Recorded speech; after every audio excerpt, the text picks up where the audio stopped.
To watch on Parliament Live TV. We now start with questions to Prime Minister. I start with Andrew Jones. Thank you, Mr. Speaker. Question 1. Deputy Prime Minister. Thank you, Mr. Speaker. I've been asked to reply on behalf of my right honourable friend, the Prime Minister. He attended the Commonwealth Heads of Government meeting in Rwanda, the G7 Leaders Summit, and today he's at the NATO Summit in Madrid. Mr. Speaker, I know that the thoughts of the whole House will be with the family and friends of Dame Deborah James following the news of her death. I lost my father at a young age to cancer. I will know firsthand the pain that her family must be feeling. But we also know that Dame Deborah was a huge inspiration to so many and raised millions to help others affected by cancer. Andrew Jones. Nationally, 52% of disabled people are in work, compared with 81% for non-disabled people. Disability Action Yorkshire, which is a charity based in Harrogate, works to close that gap, and they have highlighted the success of the Access to Work scheme. For example, one young person, having been told he would never work, is now, thanks to the targeted support available, a trainee brewer at Roosters Brewery. So will my right honourable friend consider how we can boost awareness amongst employers of this Access to Work scheme, and also consider how we can simplify the application process so more disabled people don't get deterred and will embrace it? Deputy Prime Minister. Can I thank my honourable friend for raising the work of Disability Action Yorkshire? They're doing terrific work in his constituency. I can reassure him that the DWP is committed to improving awareness through campaigns and partnerships with employers, but also disability organisations. They're also working specifically on a digital service which will make it more accessible and more visible. Deputy Leader Angela Rayner. Thank you, Mr. Speaker. And can I also share with the Deputy Prime Minister his deepest condolences and his personal experience as we mourn the loss of Dame Deborah James, who fearlessly campaigned to inspire so many, and I'm absolutely sure there's no doubt that she saved the lives of many more. And to the family of Zara Alina, who was tragically murdered this week on the streets of Ilford. Well, Mr. Speaker, I also want to congratulate the two honourable members, the new members, who won in the by-elections this week, including my honourable friend, the member for Wakefield. Mr. Speaker, this week the government lost 2 by-elections in one day, the first in 3 decades. It's no wonder that the Prime Minister has fled the country and left the honourable member to carry the can. The people of Wakefield and Tiverton held their own vote of no confidence. The Prime Minister isn't just losing the room, Mr. Speaker, he's losing the country.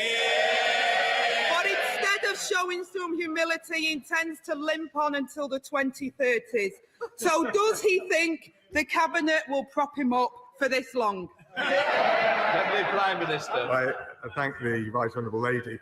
I gently point out to her that we want this Prime Minister to go on a lot longer than she wants the leader of the Labour Party to go on.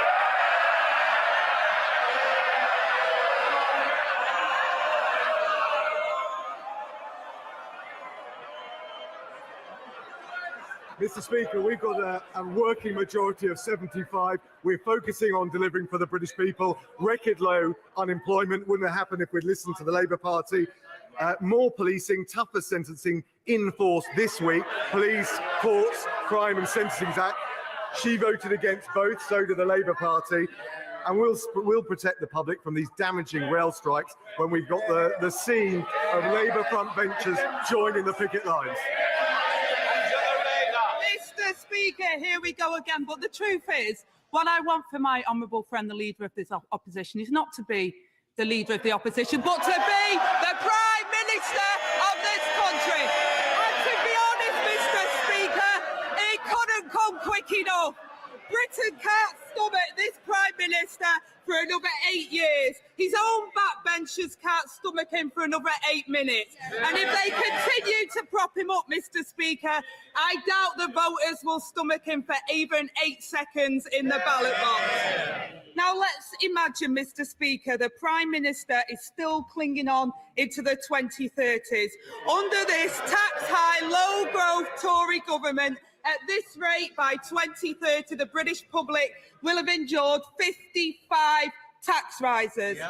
So how many more tax rises will this government inflict on working families before he says enough is enough? Deputy Prime Minister. Mr. Speaker, I think she was right first time.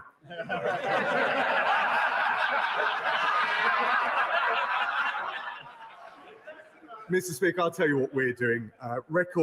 Near record levels of youth unemployment, 3.8% unemployment. We're cutting taxes next month on national insurance, £330 million. We're delivering for families through the difficult times of the cost of living.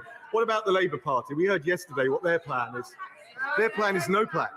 The leader of the Labour Party said he's wiping the slate clean. He's starting from scratch. He's only been in the job 2 years. So Tony Blair, who's actually got some experience of winning elections, says there's a gaping hole in Labour's policy offer, and all the while there's a smile creeping over her face. All the while she's revelling in it. We're getting on with serving the people of this country. She's just playing political games. Rayner. Well, Mr. Speaker, I'd revel in the opportunity for the people of this country to have more than just by-elections to see what they think of this government opposite. Call a general election and see where the people are, Mr. Speaker. And this is a man who once said high levels of government taxation was hurting UK competitiveness. Now he's backing the Prime Minister who wants to put taxes up 15 times. At this rate, Mr. Speaker, working people will be paying £500 billion more in tax by 2030. How high does he think the burden on working people should get before he says enough is enough? Deputy Prime Minister. We're the ones helping working people with a tax cut of £330, with the support for those on the lowest incomes, with the £650 support for 8 million on the lowest incomes, and with, frankly, the record level of investment coming into this country, from the £1 billion by Moderna for vaccines to the highest level tech investment in Europe, according to Atomico. We are the ones with a plan for low unemployment, a high wage, a high skill economy. At Labour, it's back to year zero. Rayner. Mr. Speaker, he tends to emphasise with those struggling with the Tory cost of living crisis, when it was he himself who once said that food bank users are not in poverty but simply have a cash flow problem. The honourable member doesn't. He spent over £1 million in 9 months on private jets. It shows how out of touch this government is, Mr. Speaker. But at this rate, by 2030, 1 million more people will be using food banks. How many more working people will be pushed into poverty by his Prime Minister before he says enough is enough? I tell you, if the Labour Party, if the Right Honourable Lady wants to help working people, they should be clear in standing up against these militant, reckless strikes by RMT. The Right Honourable Lady has flip-flopped. The Right Honourable Lady has flip-flopped all over the place when it came to these strikes. First she said they were lose-lose. Then she tweeted workers were left with no choice. When she was asked by the BBC, straight question, she's normally a straight-shooting politician, do you like the RMT? She said, I'm going to have to go now. I've got a train to catch.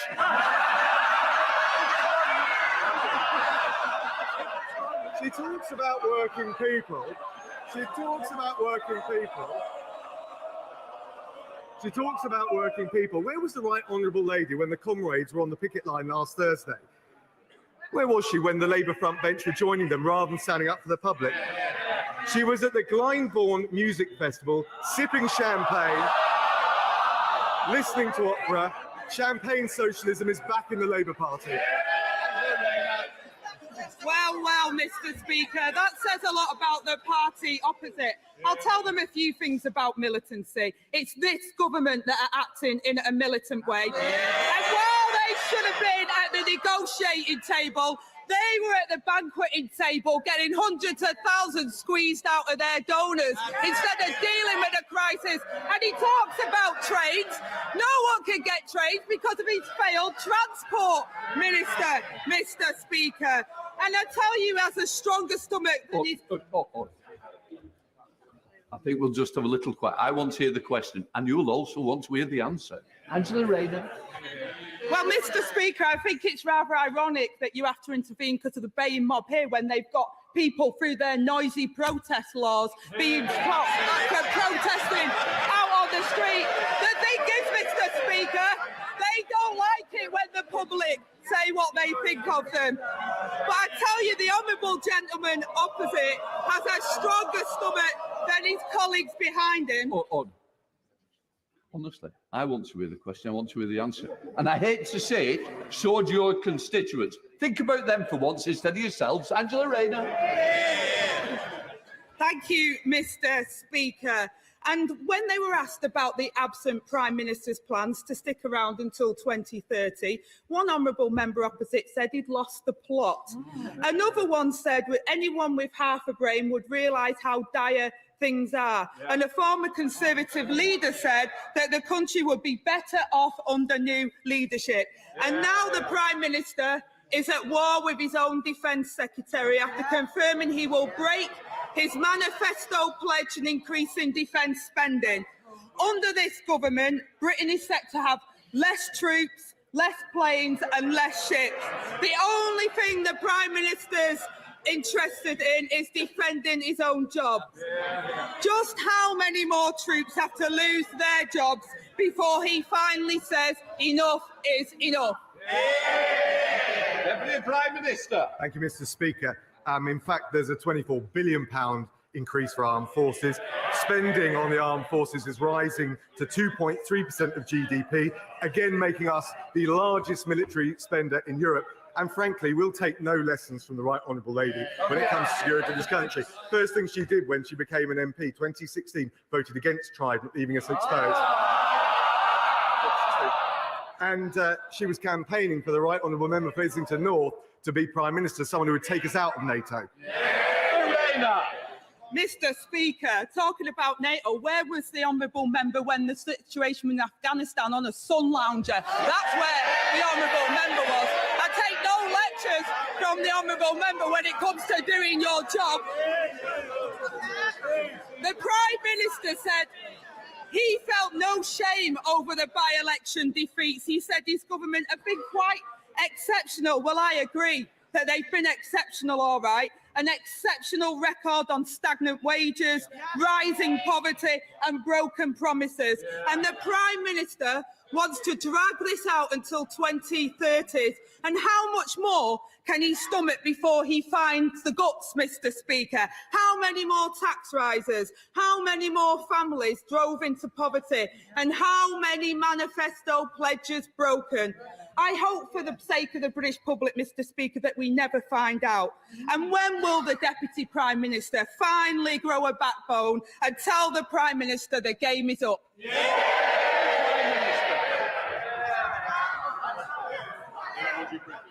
Mr. Speaker, I can't help thinking that Right Honourable Lady is auditioning for the leadership contest on that side, not really referring to anything on this side. She's got the support of the honourable member. Look, I'll tell you what we're doing. We're putting in place the policies to grow our economy to help that. Mr. Murray, we've had a good questions already for Scotland. It's not continued. It's not your debate. Come on. Mr. Speaker, he was just announcing his support for the Right Honourable Lady in the forthcoming. We're putting in place the economic plan to help people with the cost of living. The Labour leader is getting ready for year zero. We're the ones supporting Ukraine with sanctions on Russia, with military support. The Honourable Lady voted to abolish Trident. We're the ones making the streets safer, more police and tougher sentencing under the Police Crime Sentencing Act in force. This week, she voted against both. They got no plan. They're not fit to govern, Mr. Speaker. Boris! Thank you, Mr. Speaker. Mr. Speaker, the Eden Project North has been 5 years of my parliamentary life. We've gone through 3 Prime Ministers, 4 Chancellors, a plethora of ministers, but no, what we've got to the point is that the levelling up bid is going to go in very shortly. We've got a shovel-ready plan. We've got full planning permission. Does my right honourable friend agree with me? It is money worth spending in Morecambe. Mr. Speaker, my honourable friend, there is no greater and more tenacious campaigner than the honourable member for his constituents. He'll know I can't discuss the details of any specific bids, but the next round of funding allocations will be announced in the autumn, so you won't have to wait too much longer. Leader of the SNP, Ian Black. Thank you, Mr. Speaker. And can I associate myself with the remarks of the Deputy Prime Minister and the Deputy Leader of the Labour Party at the sad death of Dame Deborah James. Our thoughts and prayers are with her family at this trying time, and we thank her for all that she has done to raise money for anti-cancer. Mr. Speaker, Scotland's First Minister has set the date and started the campaign.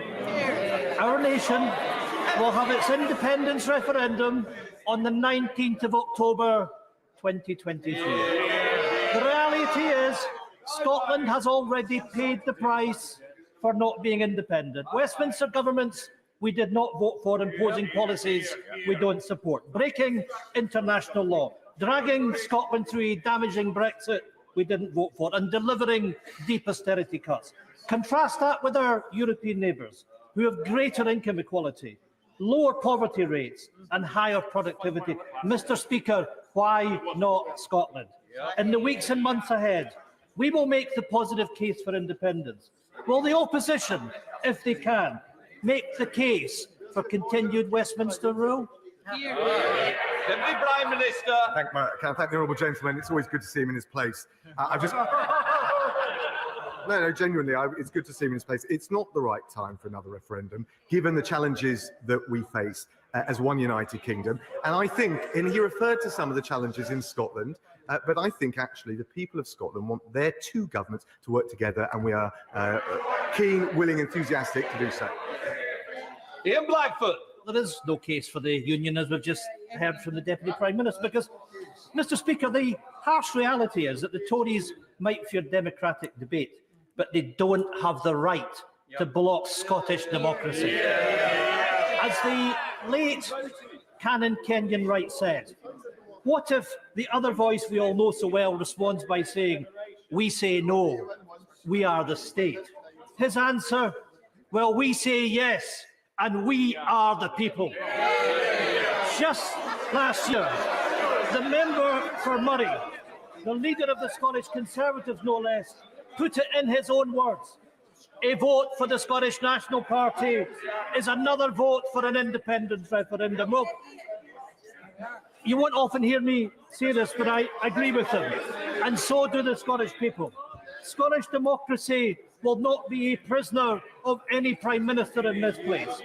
So why is the UK government scared of democracy? Or is it simply that they have run out of ideas to defend the failing Westminster system? Deputy Prime Minister.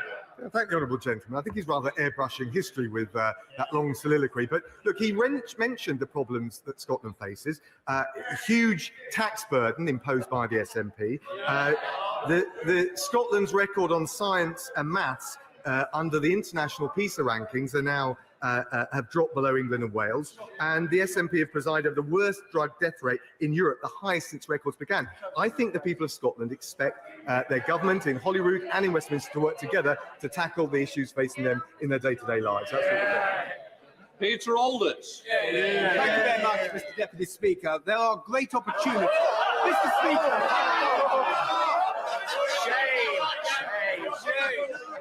Mr. Speaker, my sincere apologies. There are, Mr. Speaker, great opportunities to create exciting new jobs in low-carbon energy along the East Anglian coast, and East Coast College are up for the challenge of providing local people with the necessary skills. However, they and other colleges are finding it increasingly difficult to recruit and retain teachers in such work as fabrication, engineering and construction.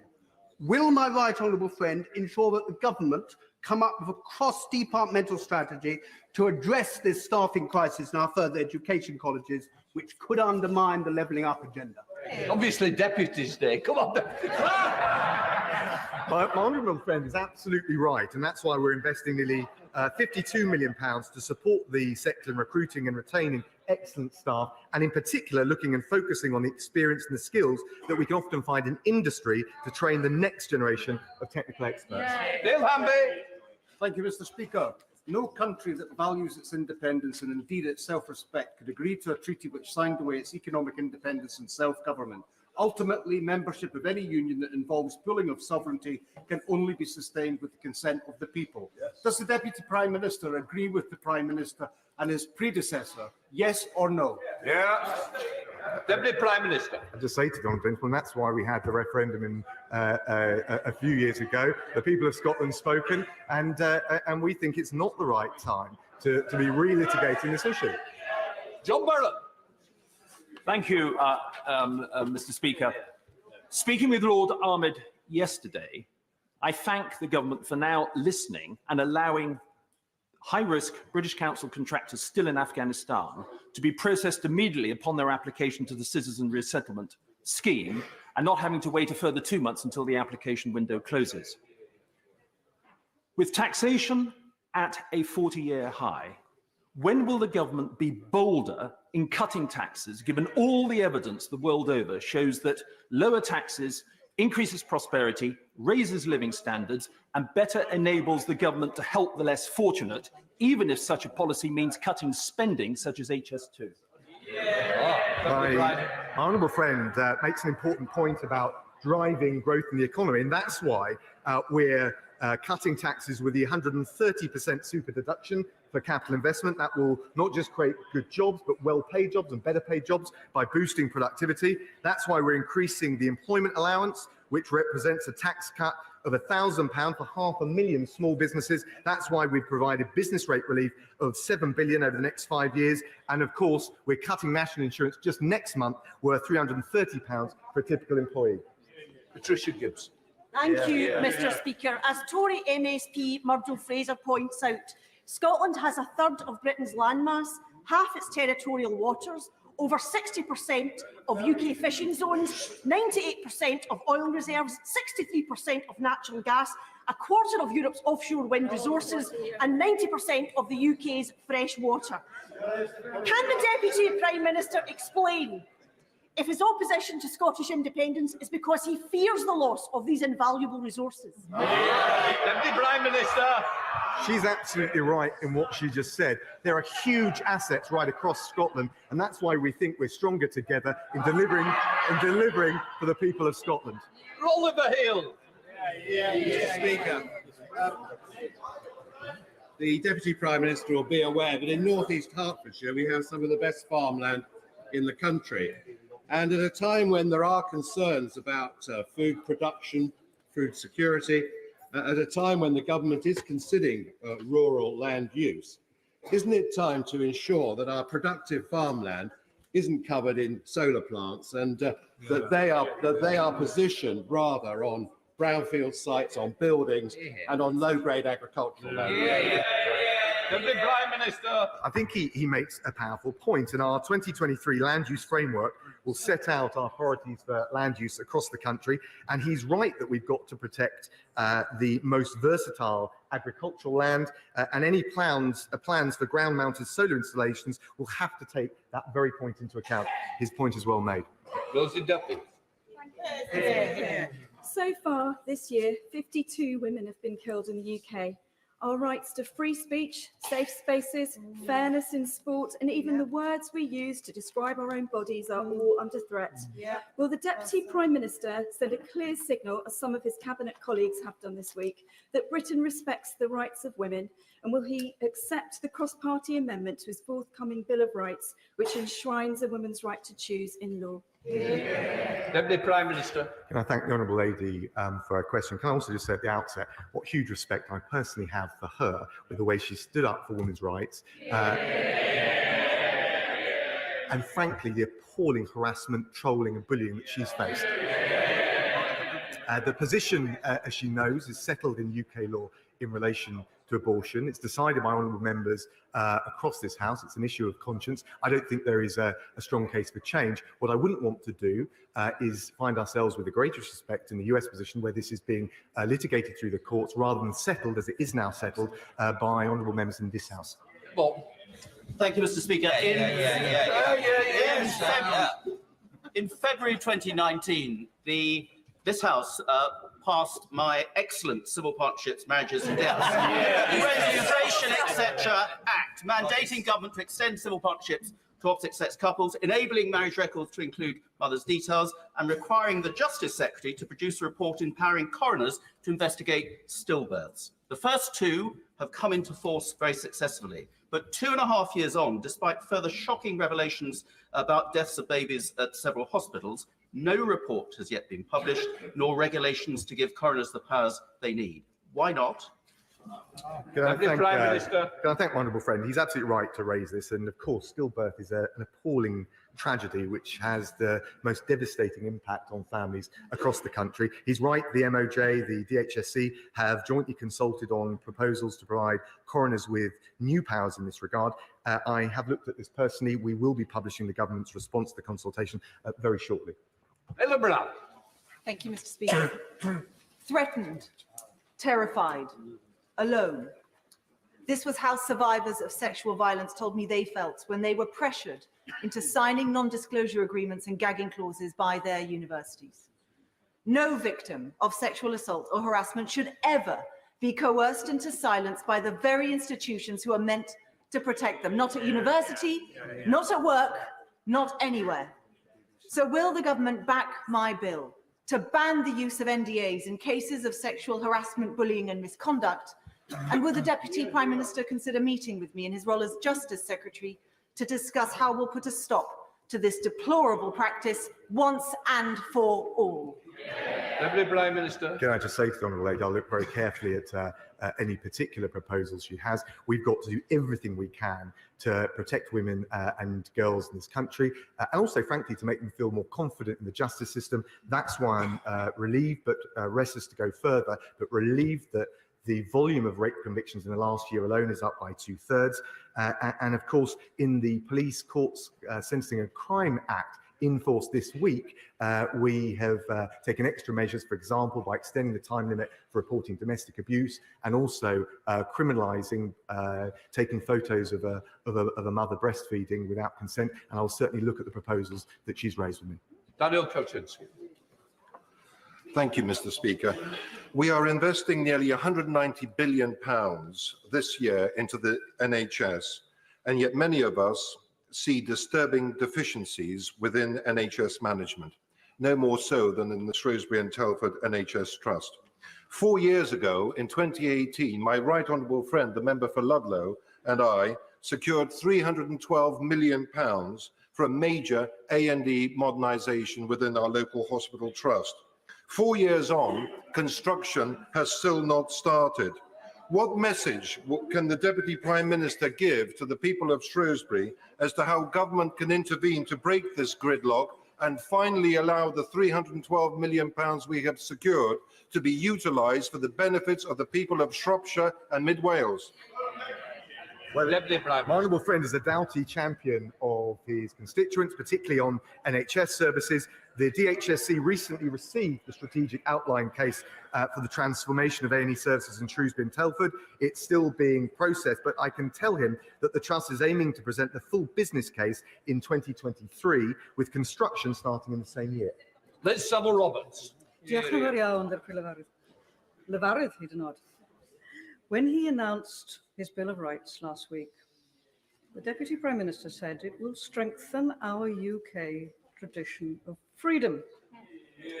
Freedom, shameless, from a government whose contempt for the rule of law and devolution can be judged in equal measure. They're scrapping Welsh law against our will, denying Scotland the right to choose their own future. That isn't freedom. Will he prove me wrong? Will he prove me wrong by enshrining self-determination in his Bill of Rights?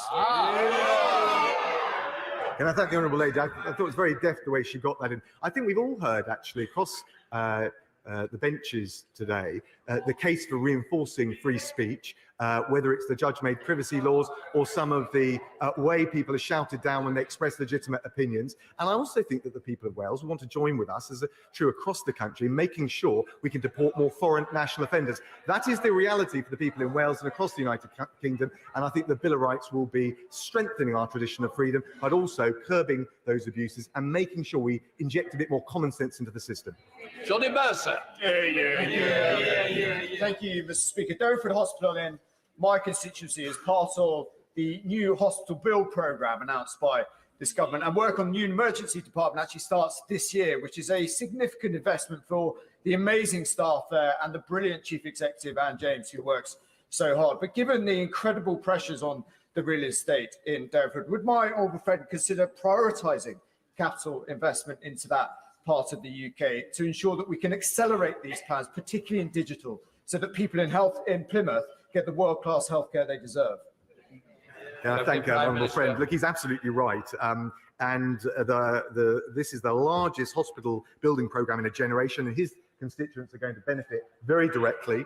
I can tell him that there will be a new integrated emergency care hospital scheme for University Hospitals Plymouth NHS Trust at the Derriford Emergency Care Hospital. And yes, on tech, he's absolutely right. The facilities will be at the cutting edge of modern technology, and that will really help drive up the quality of patient care. Bill Furness. Thank you, Mr. Speaker. The victims of black cab rapist John Warboys were only able to challenge the police's failure to investigate its appalling crimes because of the Human Rights Act.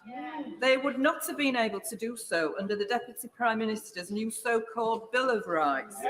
Why does he want to stop women like the victims of John Warboys from making sure that police protect them from rape and sexual assault and getting the justice they deserve? Can I thank the honourable lady for the opportunity? It was not the result of litigation that addressed the problems with the Warboy case. And indeed, if she wants to look after victims in cases like that and others, the Labour Party should join with us, not just in supporting the Bill of Rights, but our parole reforms that will make sure dangerous offenders are not released and we protect the public. David Simmons. Well, thank you, Mr. Speaker. Mr. Speaker, my constituent Joel Lindop has suffered the abduction of his young children to Poland, one of many families in the UK who go through a similar experience every year. And despite repeated judgments in his favour in the courts in Poland, he's been unable to persuade the Polish authorities to fulfil their obligations under international law and return those children to their family. Will my right honourable friend intercede and ensure that my constituent and the many other families who face this challenge are able to ensure that their children are returned safely and in a timely fashion in the future? Can I thank the honourable friend? Look, I can't imagine how appalling that situation must be for any parent to find themselves in. He'll know we're committed to the 1980 Hague Convention on Child Abduction, and that does provide a mechanism. He's right that that's one that has to be driven through the courts, and that's not something we can directly interfere on, but I will make sure, and I'll speak to the Foreign Office and see if the Minister can address whether there's anything further that we can properly do to support him. Brendan Mack. Thank you very much, Mr. Speaker. A serious question on the conduct of the government as regards free trade agreements. And I cannot understate the fury of the International Trade Committee this morning that led us to unanimously empty chair the Secretary of State for International Trade. The government has broken its word to the committee, to the House and to you, Mr. Speaker, on scrutiny of the Australian trade deal by triggering Crag and now endangering a committee report. It is the unanimous view of the committee, Mr. Speaker, Tory, Labour, SNP and DUP, that Crag should be delayed to allow proper scrutiny as was promised. Will the government deliver on its promise and therefore delay Crag? I understand, Prime Minister. I understand, Mr. Speaker, that the Secretary of State for International Trade has agreed to come back and address the committee just as soon as possible. Jim Sunderland. Mr. Speaker, I was privileged last week to attend the Malaria Summit in Kigali. Even today, malaria remains the biggest single killer of mankind ever, and 1.7 billion people are living every day under its shadow of misery. But, Mr. Speaker, we're on the cusp of something really special, in that recent advances, education and our British world-leading vaccines can now eradicate it forever. Can my right honourable friends please confirm that the UK will fulfil its full commitment to the Global Fund? Deputy Prime Minister. Can I thank my honourable friend? And I know from working at the Foreign Office just how powerful the Global Fund is. It's a very high-performing international organisation. He will know that since 2002, we've been the third largest donor, so we've stepped up to the plate. The UK hasn't yet determined our pledge for the 7th replenishment, but I know the Foreign Secretary will have heard loud and clear the advocacy that he's made in their regard. Final question, Bel Ribeiro Addy. Thank you, Mr. Speaker. In their efforts to pursue a hostile environment, the Home Office routinely tears families apart and breaks human rights and equalities legislation.